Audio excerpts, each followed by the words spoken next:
A year ago, 32 gigabytes of RAM cost about $80. Today, June 2026, that same kit starts near 400.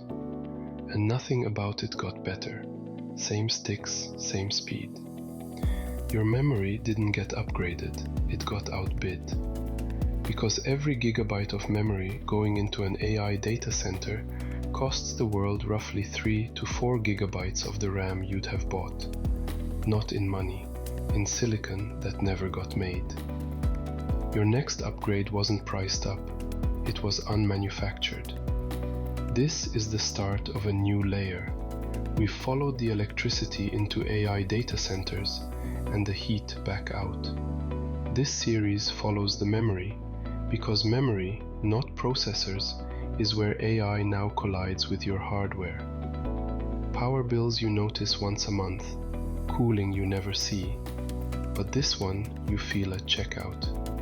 Gamers, PC builders, anyone speccing a laptop, you've watched the RAM line in your build double while everything else held still. And the usual explanation, demand went up, is wrong in an interesting way. Demand for your kind of memory didn't explode. Something quieter happened. The factories that make it changed what they bake. 3 steps down, what actually happened to prices, the wafer math that caused it, and why the companies that did this to you aren't coming back for 2 years. Start with what a memory factory actually makes. Not sticks, not chips. Wafers. Discs of ultra-pure silicon, about the size of a dinner plate, each one baked through hundreds of steps for about 3 months. Every kind of memory on Earth starts as one of these plates. Here's the constraint that drives everything. The world can only bake so many plates. A memory fab costs tens of billions of dollars and takes years to build. So in any given year, wafer supply is essentially fixed. The only question is what gets printed on them. For 20 years, the answer was mostly memory for you. PCs, phones, consoles, laptops. Prices cycled up and down, but the plates kept coming. Then AI labs showed up with a different kind of order. Not bigger, richer. The memory that feeds AI chips sells for multiples of what your DDR5 earns per wafer. Faced with the same fixed number of plates, every major maker, Samsung, SK Hynix, Micron, did the obvious commercial thing. They re-aimed the ovens. By 2026, AI demand eats about 20% of the world's DRAM wafer capacity, and the premium product it demands, we'll meet it in a second, pulls in around 30% of all DRAM revenue from only about 8% of the bits. Read that again. 8% of the memory, 30% of the money. That's not a customer, that's a gravitational field. Nobody stopped making your RAM out of spite. They just started baking something that pays 4 times better, on the same plates your RAM used to live on. So the shelves thinned, and the price of what remained went vertical. A 32 gig kit that sat at $80 to $120 in mid-2025 now floors near $375. Same product, smaller share of the ovens. But they make something more profitable now is only half the story. The brutal half is how much more of the plate that something eats. The thing AI buys is called HBM, High Bandwidth Memory. Strip the acronym, it's memory rebuilt for one job, feeding an AI chip that is starving for data. Your RAM is built like a suburb, flat, one story, chips spread out side by side on a stick, connected by a modest road, because your processor only asks for so much at once. HBM is built like a tower, 8, 12, 16 floors of memory stacked directly on top of each other, drilled through with thousands of vertical elevators so data can move between floors without ever touching a road. Then the whole tower is placed millimeters from the AI processor. Short trip, thousands of lanes, that's the bandwidth. Sounds efficient. Here's the catch. The tower is expensive in land. 3 reasons, all physical. 1. Each floor is built roomier. An HBM layer isn't a copy of your RAM die. It's laced with those thousands of elevator shafts, and every shaft is silicon area that stores nothing. More area per bit before you've stacked anything. Number 2. Towers get scrapped whole. Stack 12 floors and wire them with microscopic elevators, and one bad floor can condemn the building. When a plain one-story die fails, you lose a die. When a stack fails, you lose 12. Lower yield means more wafer burned per good gigabyte.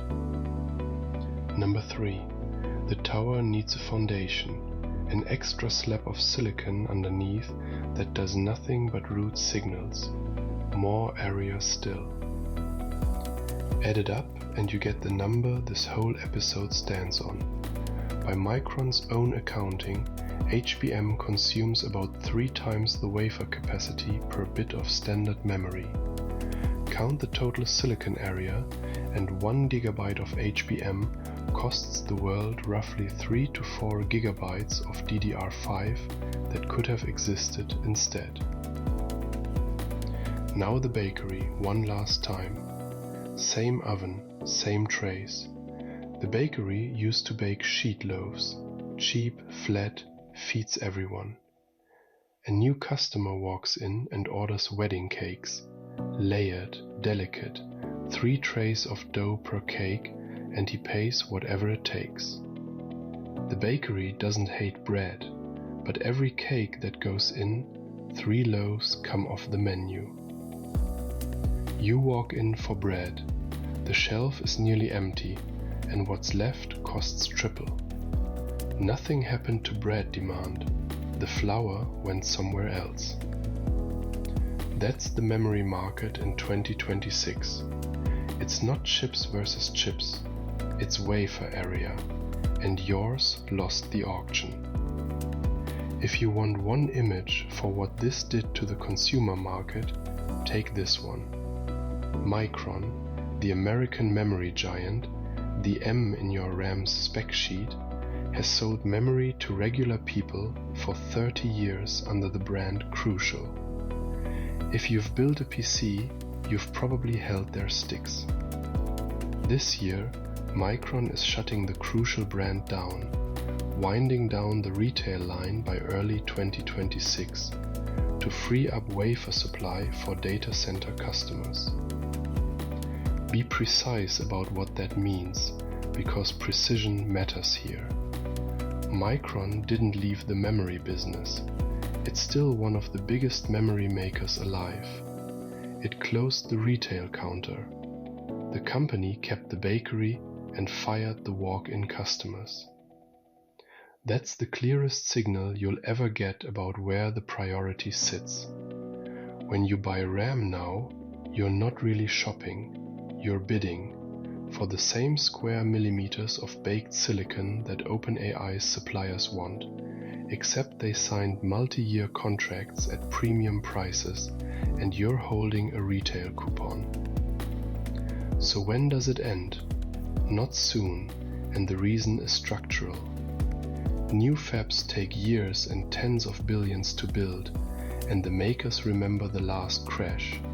They'd rather run tight than overbuild. Samsung and SK Hynix have both signaled the squeeze runs through 2027, with relief arriving somewhere in 2027 to 2028. Until then, the math doesn't move. Fixed plates, richer customer, 3-for-1 trade. The shortage isn't a glitch in the market. It is the market, working exactly as designed, just not for you.